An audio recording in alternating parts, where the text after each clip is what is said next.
The meeting room was huge. It floated in space, circling a dead planet that nobody owned.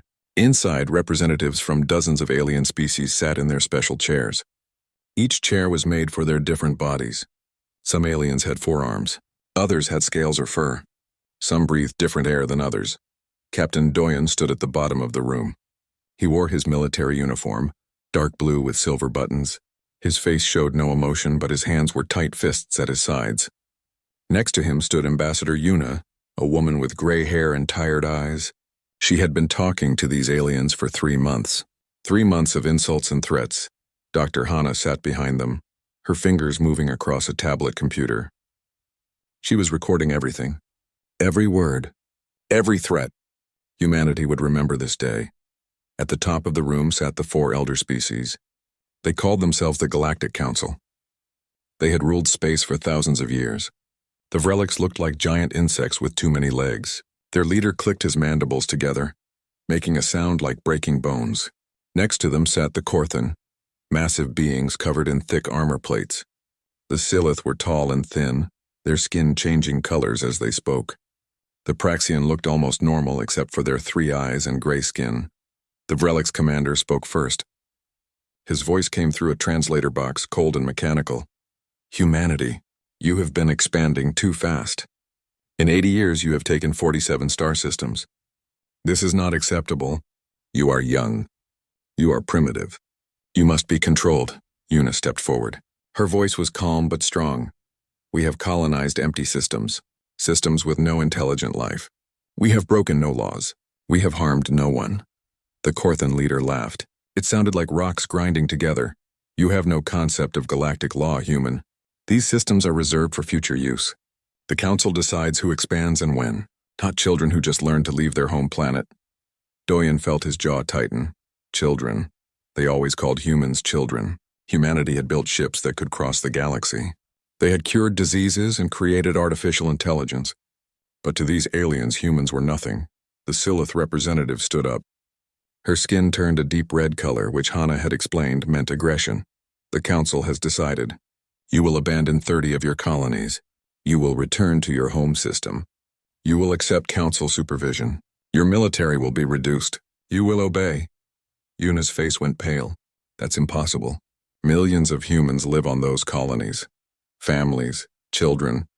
We cannot just abandon them. You will, the Praxian said simply. All 3 of his eyes focused on Yuna. Or we will remove them for you. The room went silent.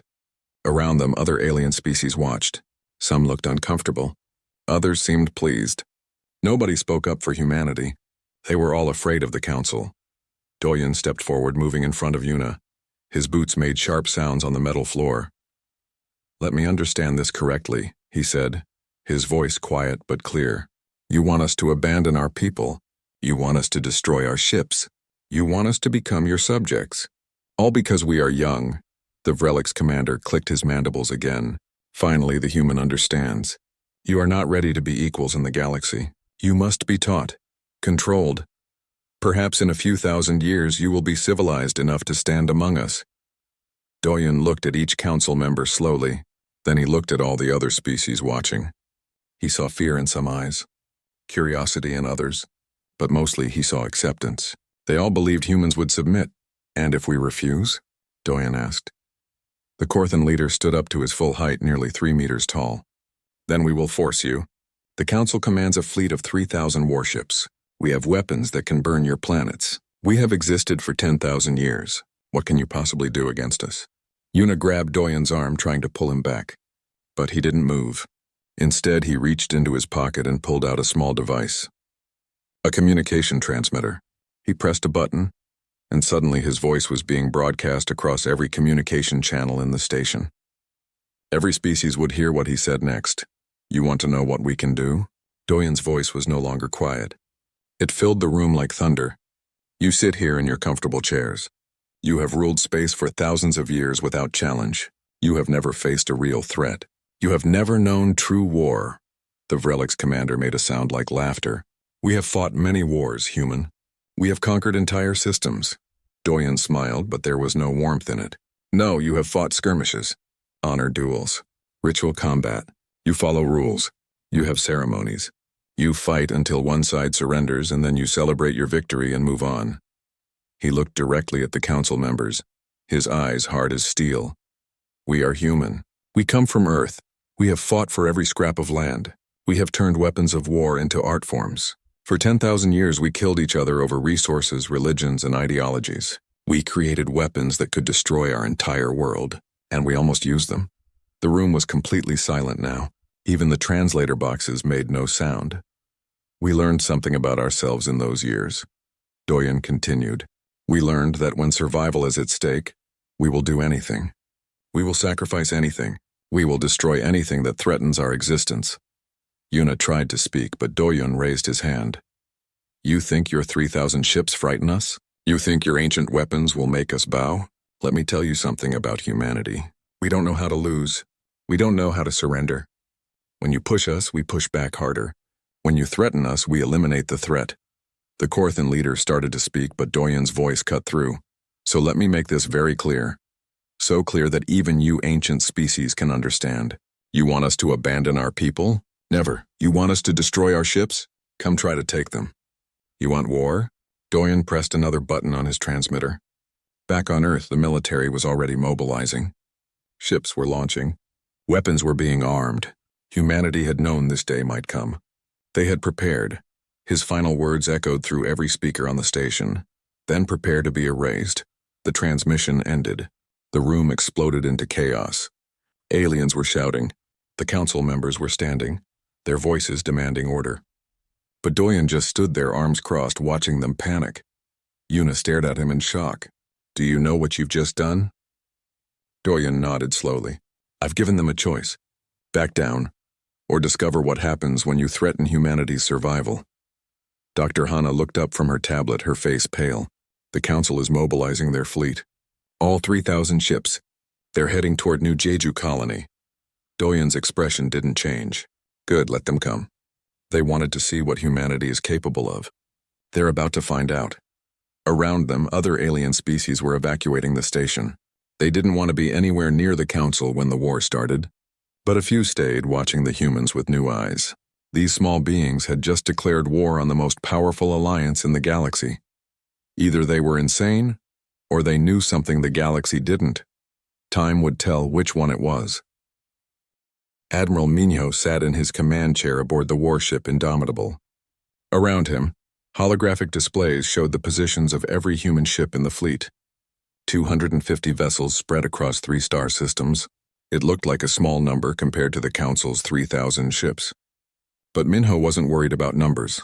Status report, he said calmly. Commander Sora looked up from her intelligence station. Her dark eyes reflected the blue light of the screens. The Council fleet is moving exactly as we predicted, sir. They're heading straight for New Jeju. Their formation is standard attack pattern Delta. They're not even trying to hide their approach. Minho almost smiled. Why would they? They think we're primitives. They think this will be easy. Behind him, Engineer Junho worked at his station, fingers flying over the controls. Sir, the minefields are in place. Ghost drones are deployed.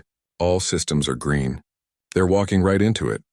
The main screen showed the Council's massive fleet, 3,000 ships moving in perfect formation. They looked impressive, intimidating. Each ship was larger than most human vessels. Their weapons were old but proven. They had used these same tactics for thousands of years. That was their first mistake. Sora pulled up historical files on her screen. Sir, I've analyzed every Council battle in the last 500 years. They always do the same thing. Honor guard in front. Command ships in the center. Support vessels in the rear. They announce their arrival. They offer terms of surrender. Then they attack in waves. They're not warriors, Minho said quietly. They're performers. War is theater to them, a show of strength. Junho turned around. Do they even know what real war looks like? Minho shook his head. No, the galaxy has been peaceful for too long. These species evolved past their violent phases thousands of years ago. They fight to prove superiority, not to destroy enemies. They stop when the enemy yields. But we won't yield, Sora said. No, we won't. The holographic display updated. The Council fleet was 3 hours away from New Jeju. The human colony had already been evacuated. Only military personnel remained, hidden in underground bunkers. The Council would find empty cities and silent factories, another thing they wouldn't expect.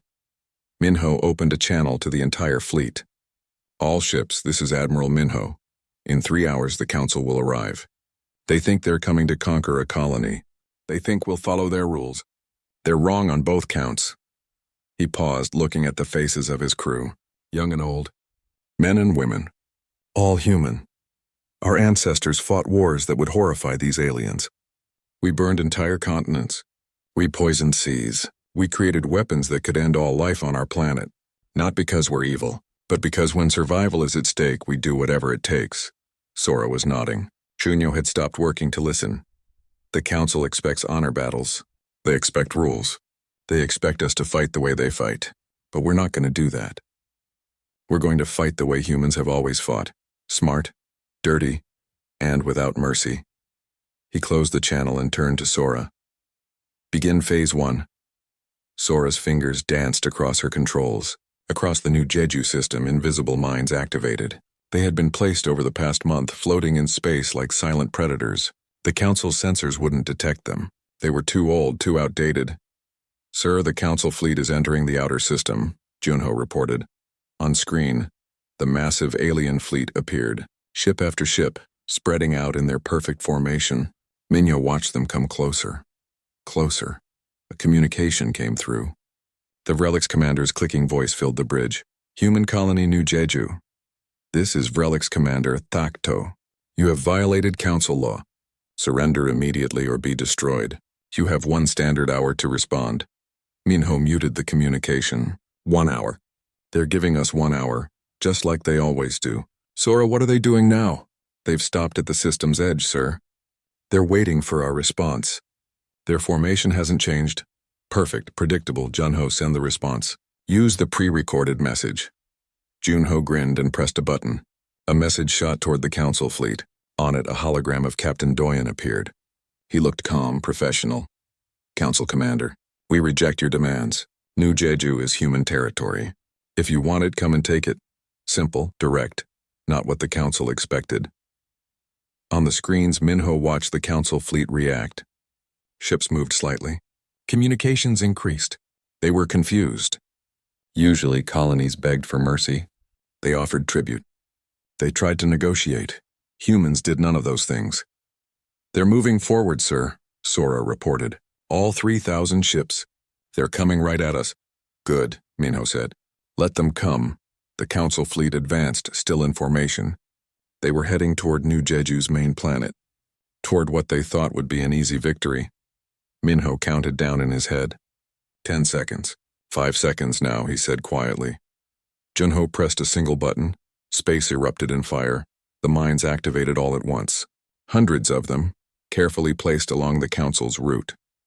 Each mine was small, undetectable, but together they created a wall of death. Explosions ripped through the Council's forward ships. The beautiful formation broke apart as vessels tried to evade, but they were too close together, too organized. When one ship exploded, debris hit the next. Chain reactions spread through their ranks. On the bridge of the Indomitable, alarms were silent. This wasn't happening to them. This was happening to the enemy.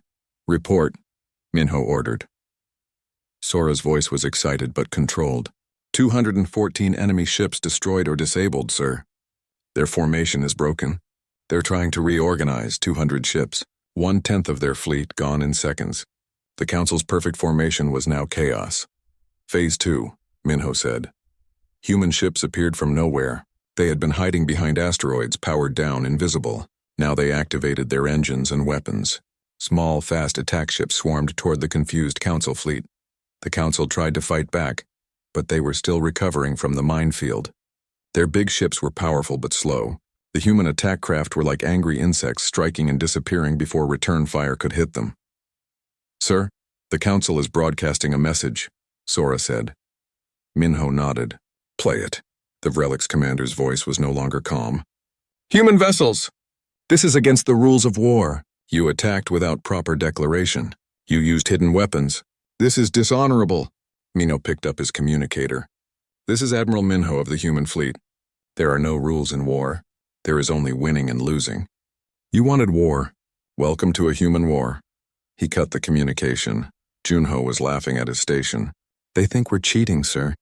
They actually think we're cheating. They don't understand, Sora said, watching the battle unfold. War isn't a game to us. It's survival. The human attack craft continued their assault. They targeted engines and weapon systems. They ignored the armor and went for weak points. They worked in coordinated groups like wolves hunting prey. The council ships tried to form defensive positions, but the humans had studied their tactics. Every move they made, humans had a counter. Every strategy they tried, humans had already predicted. Sir, 3 council ships are attempting to flee, Sora reported. Let them go, Minho said. Let them report back what they saw. Let them tell the council that humans don't fight fair, that we don't follow their ancient rules. On screen, the 3 ships jumped to faster than light speed and vanished. Good. Fear was a weapon too. The battle continued for 2 more hours. The council fleet, once so impressive, was now scattered and broken. They had lost over 1/3 of their ships. The rest were damaged or fleeing. Minho ordered the human fleet to fall back. They had made their point. As the surviving council ships retreated, Minho opened a channel to Captain Doyen, who was watching from the diplomatic station. Captain, you can tell Ambassador Yuna that the first battle is over. We won. Doyen's voice came back quiet and serious. At what cost? Minho looked at his casualty reports. 17 human ships damaged, 3 destroyed, 230 personnel lost. Compared to the council's losses, it was nothing, but each number was a person, a human being who would never go home. The council lost over 1,000 ships and tens of thousands of personnel. Minho continued. They're retreating to their core systems. They're calling for reinforcements. So it's not over, Doyen said. No, it's just beginning. But now they know. They know we're not children. They know we're not primitive. And they know we fight to win. Sora looked up from her station. Sir, we're detecting movement in other systems. The council is mobilizing everything they have. They're not backing down. Minho nodded slowly. He had expected this. The council couldn't admit defeat. Not to humans. Their pride wouldn't allow it. Then we continue, he said. We show them what humanity learned from 10,000 years of warfare. We show them why we survived when we should have destroyed ourselves. Junho stood up from his station. Sir, what's our next target? Minho pulled up a star map. He pointed to a system deep in council territory. A system with massive shipyards and weapons factories. Here, we're not going to wait for them to come to us. We're going to take the war to them. We're going to show them that humans don't just defend. We attack. Around the bridge, his crew nodded. They understood. This wasn't about New Jeju anymore. Captain Doyen stood on the bridge of his ship, the Phoenix. 3 weeks had passed since the battle at New Jeju. 3 weeks of constant fighting. The council had sent everything they had, and humanity was tearing them apart. Captain, incoming message from engineering, Lieutenant Jisoo said from her station. She was young, barely 25, but her tactical mind was sharp as a blade. Engineer Taeyang says the ghost protocol is ready. Doyen turned to look at her. Already? I thought he needed another week, Jisoo smiled. You know Taeyang. He works best under pressure. That was true. Engineer Taeyang had designed most of humanity's new weapons systems. Before the war, he had been teaching at a university. Now he was building weapons that would change warfare forever. Doyen pressed a button on his chair. Taeyang, this is the captain. Report. The engineer's tired voice came through. Captain, the ghost protocol is online. All 5,000 drone units are ready. I've programmed them with every tactical scenario I could think of. They'll learn and adapt during battle. The more they fight, the smarter they get. And the council won't see them coming? No, sir. They're too small, too fast, and they don't generate standard engine signatures. To the council's old sensors, they'll look like space debris until they start shooting. Doyen allowed himself a small smile. Excellent work, Taeyang. Stand by. He turned to Jisoo. What's our target status? Jisoo pulled up a holographic display. It showed the Korthan Empire's home system. Dozens of planets, hundreds of stations, and at the center, their massive honor fleet. Sir, the Korthan have assembled their entire military force. 2,000 ships, including their pride vessel, the Emperor's Glory. It's 3 times the size of our largest carrier. They're waiting for us to attack. Of course they are, Doyen said. The Korthan believe in honor above all else. They want a grand battle, ship against ship, warrior against warrior. So we're not going to give them one, Jisoo said, understanding. Exactly. Doyen had studied Earth's military history extensively. He had read about ancient battles and modern warfare. He had learned from masters like Sun Tzu, who wrote that the best victory is the one achieved without fighting. He had studied Clausewitz, who understood that war is about breaking the enemy's will. The galaxy didn't understand these concepts. They thought war was about bravery and strength. They thought it was about who had the bigger ships and the stronger weapons. Humans knew better. War was about making the enemy give up, about attacking where they were weak, about destroying their ability and willingness to fight. Jisoo, send the signal. All human ships are to avoid direct engagement with the Korthan honor fleet. Instead, target supply lines, communication stations, and shipyards. We're not here to fight their warriors. We're here to end their ability to make war. Jisoo hesitated. Sir, won't that be seen as cowardly? Doyen looked at her. By whom? By the Korthan? I don't care what they think. We're not here to impress them. We're here to defeat them. He opened a channel to the entire human fleet. 200 ships spread across multiple systems, all waiting for his orders. This is Captain Doyen to all vessels. Today we show the galaxy what human warfare really means. The Korthan expect us to fight their honor fleet. They've prepared for a grand battle. They want glory and heroism. He paused, thinking about all the tactical lessons humanity had learned over thousands of years.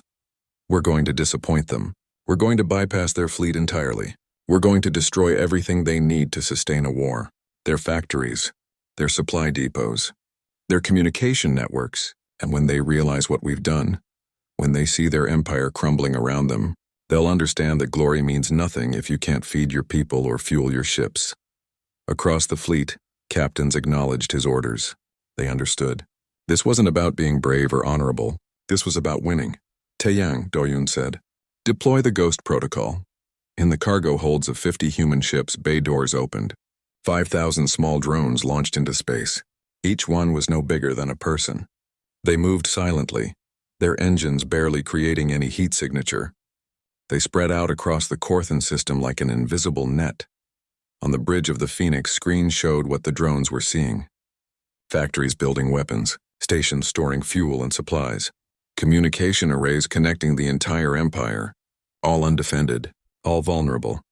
Sir, the Korthan honor fleet is broadcasting, Jisoo said. They're demanding we face them in battle. Ignore it, Doyen ordered.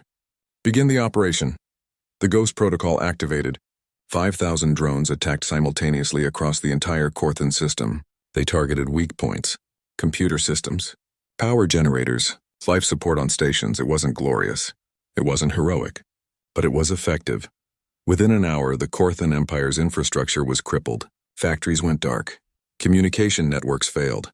Supply stations lost power, and precious fuel drifted into space. On the bridge, Doyen watched the chaos unfold. The Korthan honor fleet was still intact, still powerful. But it didn't matter. They couldn't fight without supplies. They couldn't coordinate without communications. They couldn't replace losses without factories. Sir, the Korthan Admiral is sending a personal message, Jisoo said. He's calling us cowards. He's demanding a real battle. Doyen picked up the communicator.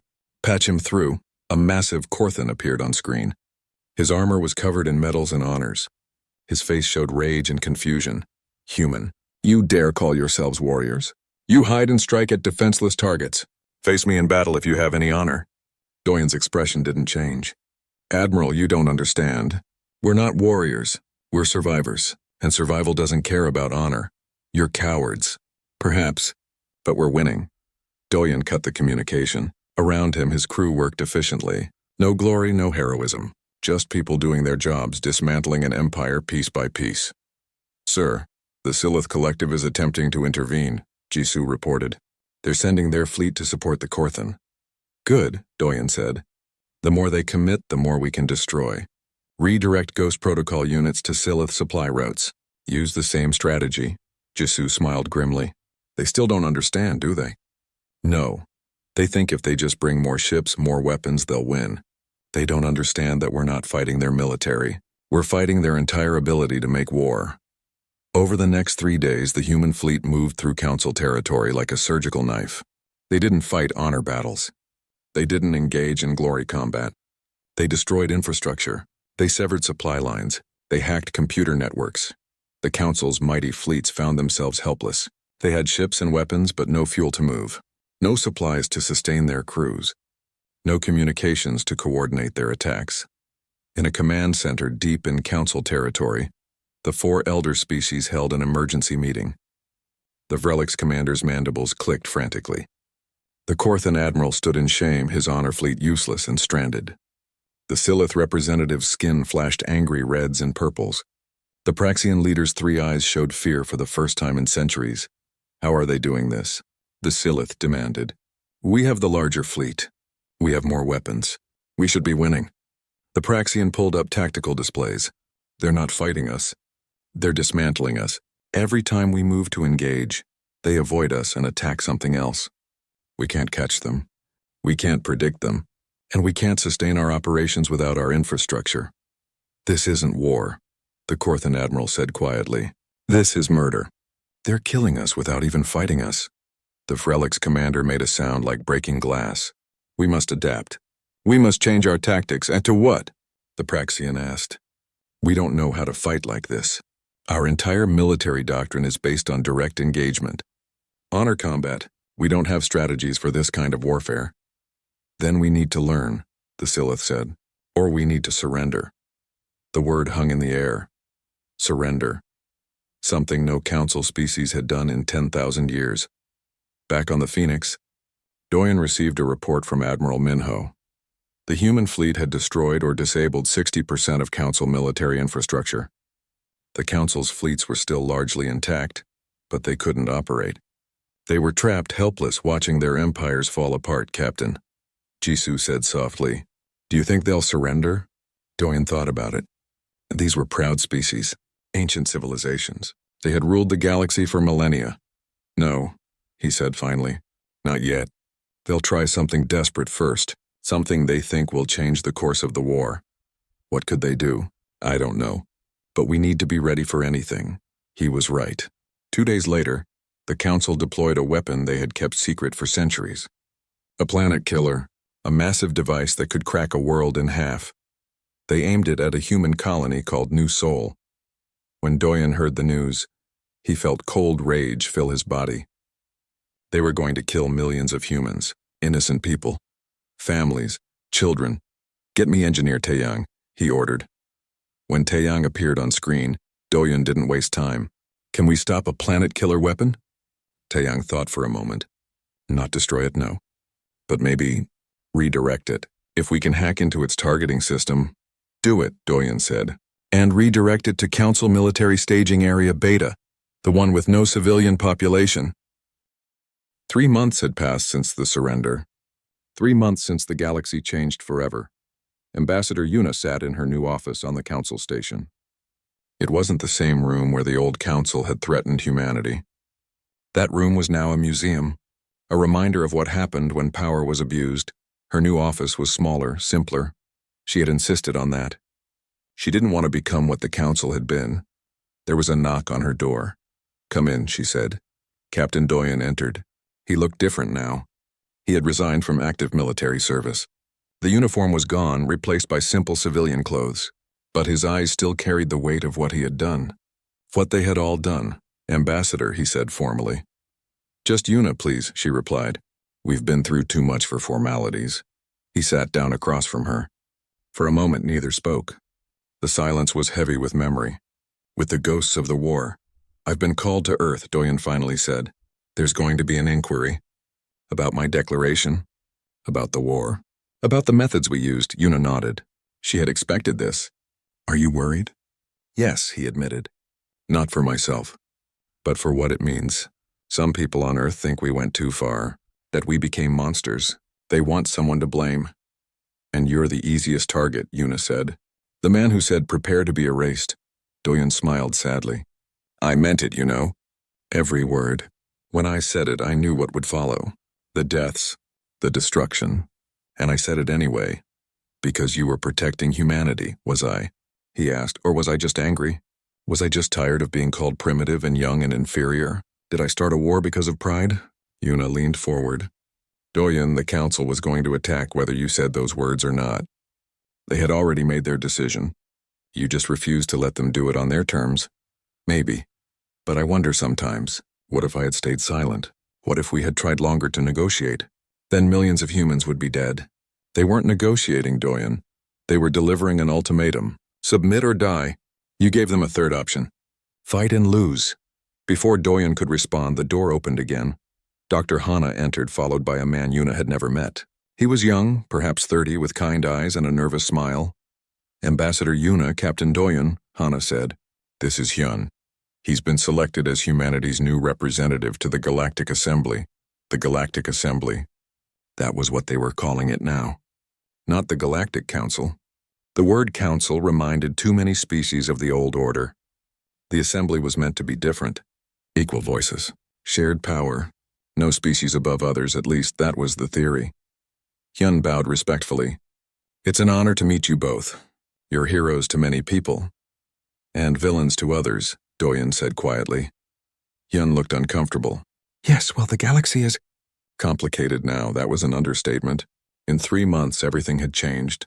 The 4 council species were now demilitarized, their weapons destroyed, their fleets reduced to small defense forces. They were no longer a threat, but other things had changed too. Younger species, ones who had been afraid of the council, now looked to humanity for protection. They wanted alliances, treaties. They wanted humanity to defend them from future threats. And that worried Yuna. Hyun, she said, tell me honestly, why did they choose you for this position? He seemed surprised by the question. I was a professor of xenology. I studied alien cultures. I wrote papers about peaceful coexistence and mutual understanding. Exactly, Yuna said. They chose you because you represent what humanity wants to be. Not what we became during the war. Hyun sat down slowly. You think we need to change direction? I think we need to remember why we fought, Yuna said. We didn't fight to become rulers. We fought to be free. And now we have to make sure every other species gets that same freedom.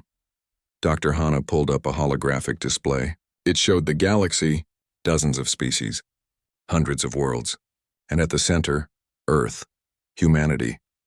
We've received 43 requests for alliance in the past month, Hana said. Most of them are from species who were suppressed by the Council. They see us as liberators.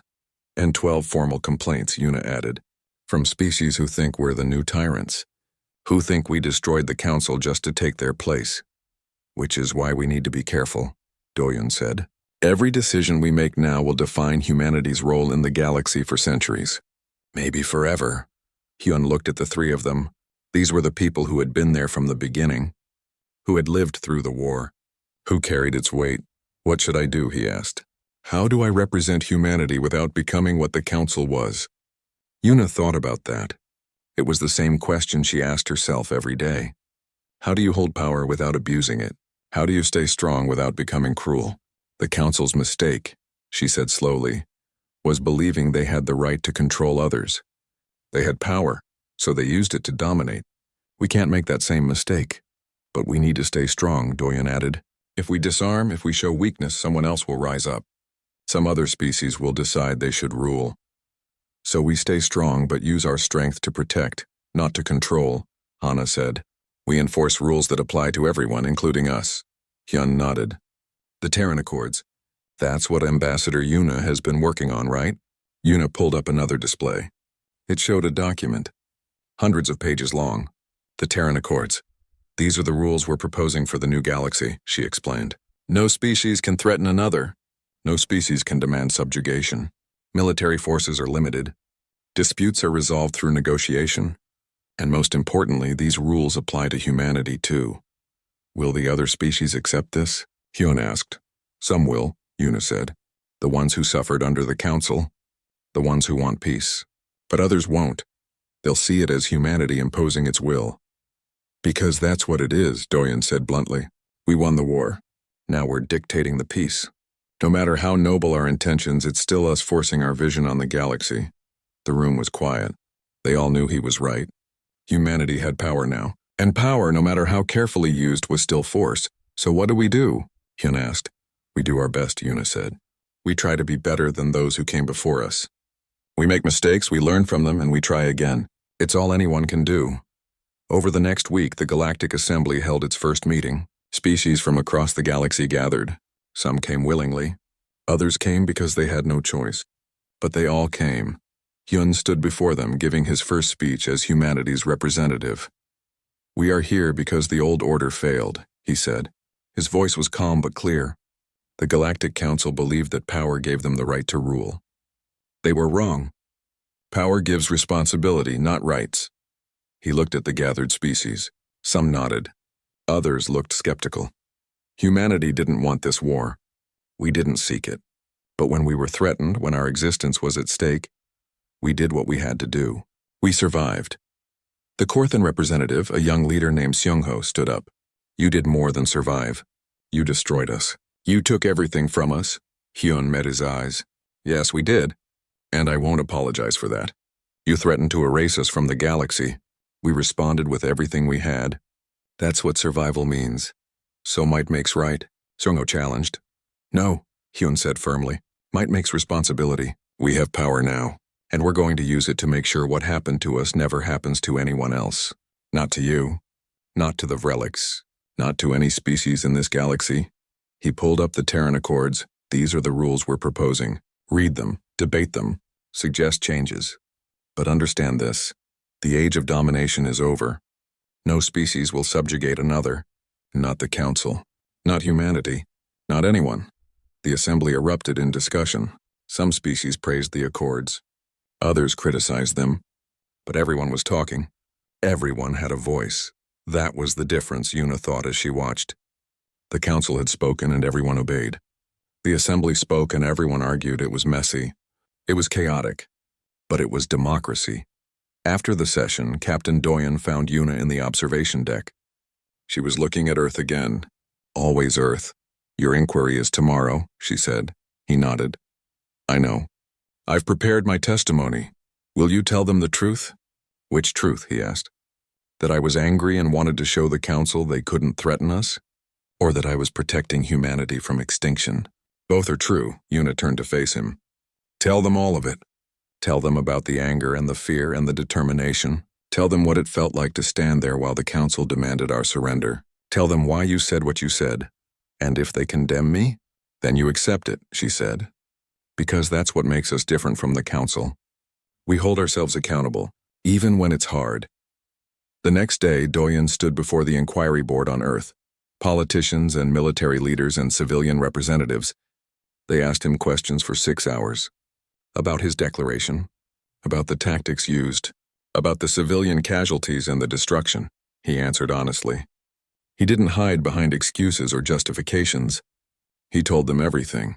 When it was over, when the questions finally stopped, the head of the inquiry board spoke. "Captain Doyen, your actions started a war that killed millions. Your tactics were brutal and without mercy. You turned humanity's darkest impulses into weapons." Doyen said nothing. He waited. Dr. Hana stood in the observation deck of the diplomatic ship Harmony. Through the massive windows, she could see Earth below. Home. A blue and green marble floating in space. It looked peaceful from here. But across the galaxy, war raged and humanity was winning. She didn't feel victorious. She felt sick. Behind her, the door opened. She didn't turn around. She knew who it was. Dr. Hana. Admiral Minho's voice was tired. "We need to discuss the final phase." "The final phase," she repeated, still looking at Earth. "You mean the invasion of their home systems?" "Yes." Now she turned to face him. Admiral Minho looked older than his 40 years. The war had aged him. Gray streaks appeared in his hair. Lines marked his face. But his eyes were still hard. Still determined. "We've won," Hana said. "Their military is crippled. Their infrastructure is destroyed. They can't fight anymore. Why do we need to invade their homes?" Minho walked to the window and stood beside her. "Because they haven't surrendered." "Not truly. They're still discussing terms. Still trying to negotiate. Still believing they can come back from this. So you want to break them completely? I want to make sure this never happens again. If we stop now, if we show mercy, they'll rebuild. Maybe not in 10 years or 50 years, but in 100 or 1,000 years, they'll come back. And they'll remember that we're dangerous. They'll come prepared." Hana closed her eyes. She understood his logic. She had studied human history too. How many times had wars ended with peace treaties only to start again years later? How many times had mercy been seen as weakness? But at what cost? She asked. We're not just destroying their military. We're invading their homes, their sacred systems. We're becoming the thing we fought against. Minho was quiet for a long moment. Maybe, but we'll be alive. Humanity will be safe. Isn't that what matters? Before Hana could answer, her communicator beeped. She looked at it and felt her stomach drop. It's starting, she said quietly. The Vrelix home system. Our ships are entering now. They both watched the live feed on a screen. Human ships, 200 of them, emerged from faster-than-light travel. Ahead of them was the Vrelix homeworld, a massive planet covered in hive cities. Billions of relics lived there. Around the planet floated their defenses. Orbital stations, weapon platforms, the last remains of their once mighty military. Admiral Minho had sent Captain Doyen to lead this attack. Doyen's face appeared on the screen, speaking to his fleet. All ships, this is Captain Doyen. Our mission is clear. Destroy all military installations in this system. Avoid civilian casualties where possible. But make no mistake, this ends today. Hana watched as the battle began. It wasn't really a battle. It was an execution. Human ships moved with precision. They had learned everything about Vrelix technology. They knew every weakness, every vulnerability. The Vrelix fought back, but it was useless. Their weapons were outdated. Their tactics were predictable. Within 3 hours, every orbital defense was destroyed. Then came the hard part. Sir? Lieutenant Jisu's voice came through the communication. The Vrelix are sending a message. They want to negotiate. Doyen's face showed no emotion. Tell them the time for negotiation is over. They wanted war. They got it. Hana wanted to scream, wanted to tell them to stop, but she knew it wouldn't matter. The war had its own momentum now. It couldn't be stopped. The human fleet began targeting military installations on the Vrelix homeworld. Not cities, not civilians, but every factory, every shipyard, every military base. Precision strikes from orbit.